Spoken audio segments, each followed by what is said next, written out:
Mbona ufanye abortion ikwe is the only option? Wakati the sweetness ulikuwa ukireceive ulikuwa na feel vipoa. Mbona ufanye hivyo? So nikuulize, if your mom ange decide kuku abort, ungeijua hii world ikoje? But haku choose abortion cause alijua it's not the option. So mbona ufanye hivyo? Unaua an innocent creature, kiumbe hakina makosa.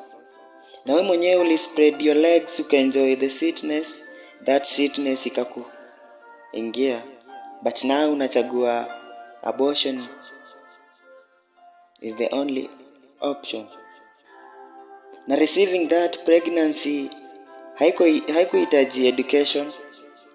Ni wewe ulichoose tu option ya kuumiza caution mattress na kuspread your legs with simple mathematics, yani ukafanya addition, multiplication, subtraction na division na zile happiness smile ulikuwa na peana.